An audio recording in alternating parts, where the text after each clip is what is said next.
Marian and welcome to day 3 of 12 Days of Plantmas.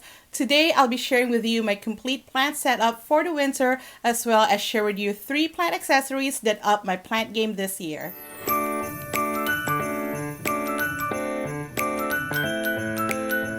Winter is coming and it's coming for our plants.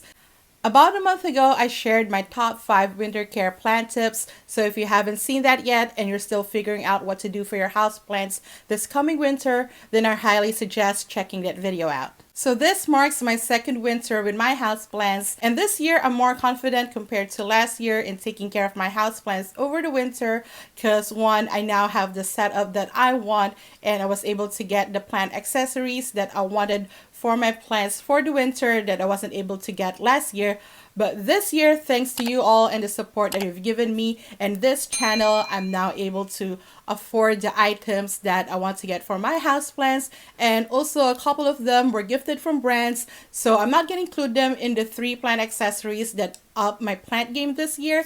But they're definitely worth mentioning. The humidifiers that I got from Elicombs and Tosset, and the grow light that I got from Housebright. None of those brands are sponsoring this video or in collaboration with them, but I just want to mention it as a full disclosure that I did receive those items as gifts earlier this year.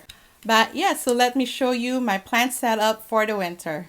I'm filming this at night, so hopefully you could see better my winter care setup, especially with the grow lights turned on. But as you can see, I have the humidifier running over here. And I often get questions on how long you should be running your humidifier for your houseplants. And honestly, the answer is pretty much 24/7. You want to have constant humidity of around 60% for your houseplants because during the winter time, because if our heaters are on, there will be dry heat inside of our homes, and the average humidity level in our house during winter time is about 10%. So a humidifier would definitely help in increasing humidity for your houseplants. And as you can see, this humidifier just turned off. It does have a humidity control setting feature where it turns off when it reaches a certain percentage of humidity, and this one I had it set at 65%, but really all you need is about a 60% setting for your humidifiers if it has that feature. But if your humidifier doesn't carry that feature, like the one that I got from Tosset doesn't have that, what I do is I just fill up the tank, put it at the lowest setting, let it run until the water runs out, and I just let it rest for a few hours, maybe even overnight, and then refill it back the next morning and do the same thing all over.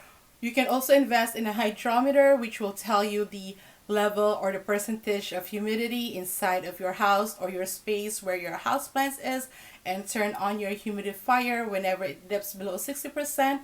But whatever works for you, do that. But your plants would definitely benefit from humidity or increased humidity over the winter time.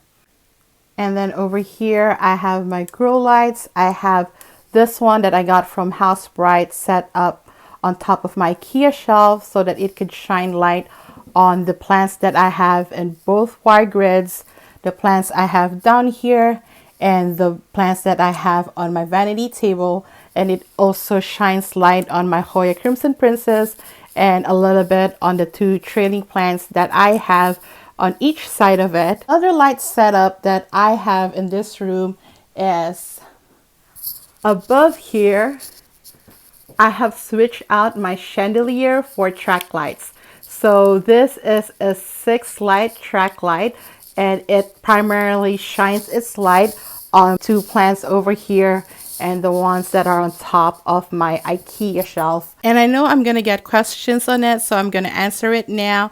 So the lights that I have up here on my track lights, so these are not grow lights, they are ordinary bulbs. I think they are daylight bulbs that has at least 5500 Kelvin, which also makes them great for houseplants because I have said in my lighting for houseplants videos, if you are using a regular artificial light bulb for your houseplants, make sure that they are marked as daylight bulbs because that would be the closest thing to a grow light that you can get that is not a grow light.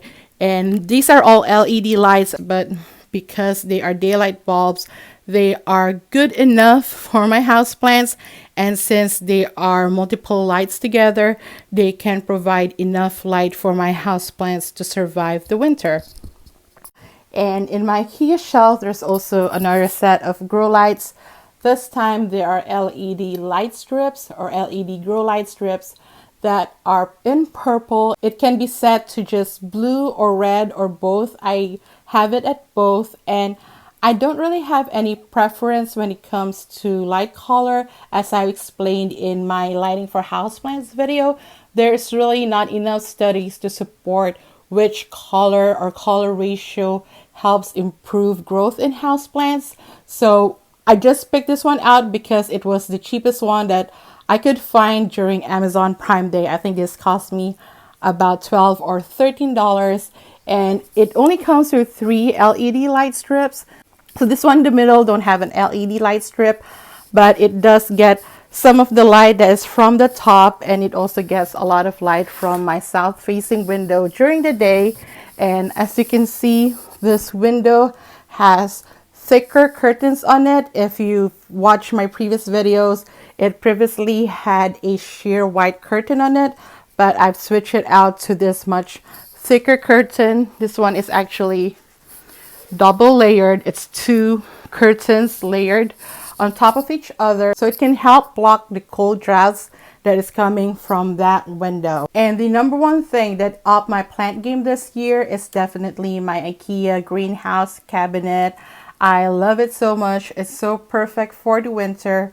As you can see, it fits so many of my plants, and it will provide it lots of humidity and also a bit of temperature control over the winter. It is not completely sealed. There's some like air gaps, as you can see over here, which is fine for me because I don't have a fan inside of the greenhouse yet. I do open the door in the morning for a few hours so that fresh air could circulate, and then I just have it closed pretty much the entire night. And so far my plants are doing really well. And what I love about this is it does save me a lot of space, since I have to put back inside a lot of my plants that were originally outside during the growing season. So now I could fit a lot more plants in such a small compact space. I think I will have probably close to 40 plants in this shelf because I have about 9 plants on each shelf, and I have like a few of them on top as well. So definitely a game changer is having an IKEA greenhouse cabinet. And the second item that was a game changer for me is this heat mat. This heat mat saved a lot of my propagations that I was having a really hard time with, especially the plants that I got from Thailand. And all but this Syngonium white splash or Syngonium albo had root rot when I got the plants from Thailand, and especially this Thai constellation monstera. At one point I thought I was gonna lose it because it lost 3 leaves. And this was the only remaining leaf left, and ever since I started putting it on top of this heat mat, the propagation of the roots went a lot quicker, and finally it has produced this leaf and it's about to push out a new leaf as well. So this one really is a lifesaver for me. When I started using this heat mat, it definitely saved a lot of my propagations that I was having problems with. And another plant accessory item, not exactly a plant accessory like the IKEA shelf, but I have made into a plant accessory, is this space heater from Blasco. Again, not sponsored or gifted. This I got at Costco for $30. It was $10 off as part of their Black Friday sale or Black November sale, and I got it for $30. And what I love about this space heater, kind of like with my humidifier, it does have a temperature control setting. So if I set it to 68 degrees, once the room temperature reaches 86 degrees, it turns off. So I have complete control of the temperature inside of the room. So now it's like reading 74 degrees in the room, and now it has turned off. And like I said in my winter care tip videos, do not put your space heaters anywhere near your plants. So I used to have 2 plants sitting on this vanity I took them out so they're not too close to the space heater, because that would be detrimental for your houseplants. So that's my plant setup for the winter, as well as the 3 plant accessories that's upping my plant game this year and will especially help me take care of my plants this winter. And I hope you enjoyed that. Go check out the previous days of my Plantmas if you haven't checked it out yet. And I'll see you at day 4 of 12 days of Plantmas. Bye! Because light keeps coming in and out, today it's supposed to be a good day, but because it's also like semi-cloudy, so it gets overcast and then sunny, overcast and sunny. So even if it is technically a sunny day, I still have my grow lights on for my plants.